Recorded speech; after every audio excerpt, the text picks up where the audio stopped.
So, how does better mood and better physical health sound like to you? Well, to me, that sounds really appealing. But I know that saying that everyone needs to have an improved mood and better physical health is a lot easier said than done. But what if I said that implementing things like a better sleepy time routine and improving your quality of sleep is a really great way to start? And in fact, maybe not implementing those things can be quite detrimental to our health. So, why even talk about sleep?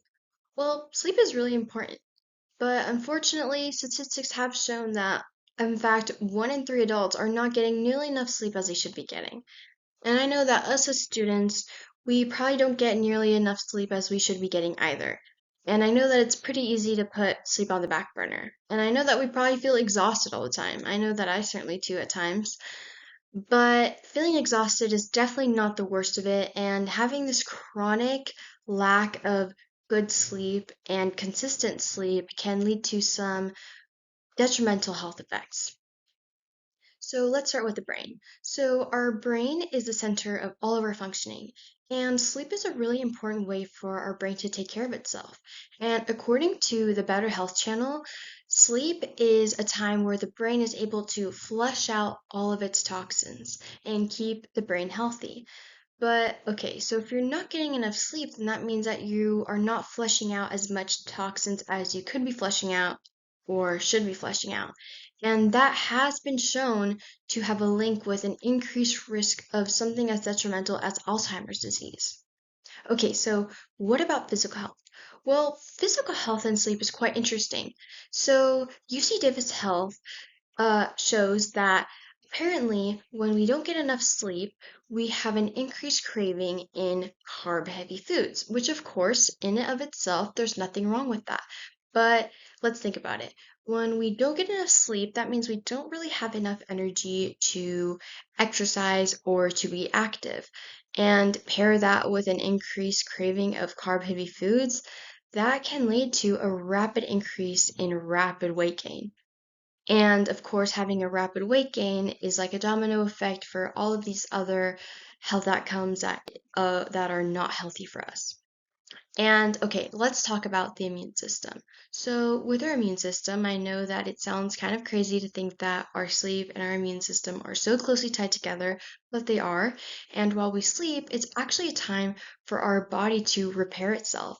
And according to the Better Health Channel, when we are sleeping, that is a time when our body is able to repair itself the most. And so, if we're not taking the time to sleep, which is another way for our body to take care of itself and to regulate our immune system, then that means that when we get sick, we don't heal as fast or we have an increased risk of getting sick in the first place. So, I know that sounds really scary, but fret not, not all hope is lost. And there are steps that we can take to improve our sleepy time habits and our sleep. But first, let's start with the really great effects of having good sleep. So, one thing is that the Sleep Foundation explains that when we sleep, there is really good blood sugar regulation. And when we have great blood sugar regulation, then that means that we have a decreased risk of getting type 2 diabetes. Another really great thing is that for infants and children, sleep is the best way for them to grow, to be able to grow strong and healthy. And the most of their growth actually happens during sleep. And so I know that we say to kids all the time that if they want to grow strong, they gotta eat their vegetables, but they gotta have good sleep too. Okay, so we've talked about the negative effects of not having enough sleep, and we've talked about the great effects about having enough sleep. So, how do we make actionable steps to get enough sleep? Well, the Mayo Clinic offers some really great insight of what we can do to improve our sleep. So, one thing is to stick to a regular waking and sleeping schedule. So, go to sleep at the same time every night and wake up at the same time every morning. Another thing is to make sure not to go to bed with a super full stomach or a super empty stomach, as that can make the discomfort that you're feeling have you kind of stay awake for longer. And another thing is no electronics before bed. I know that's really hard, but it's so important. And at least no electronics for an hour because the blue light from screens really disrupts melatonin in our brain, and melatonin is a chemical in our brain that helps us fall asleep. Another thing is to make sure that your bed is something that you use purely for sleep.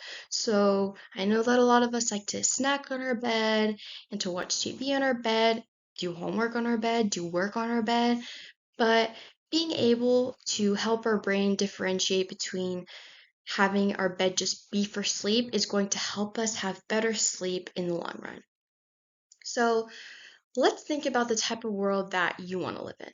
So, do you want to live in a world that you're constantly exhausted and you're constantly tired and you're not able to show up in society the best version of yourself because you're so exhausted by not having enough sleep? Or not getting enough sleep and that leading to such horrible diseases like Alzheimer's diseases?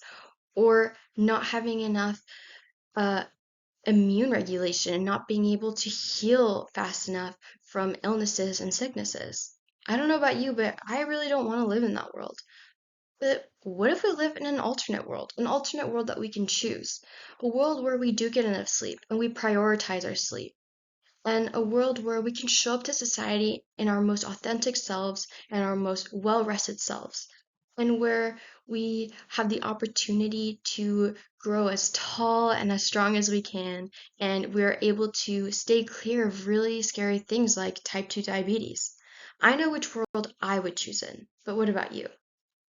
So, what I say to that is choose sleep and choose yourself. I know that a lot of times we are just so busy with life that it's hard to be able to choose ourselves and choose our well being because we're just so busy with work and we're so busy with school and other life responsibilities.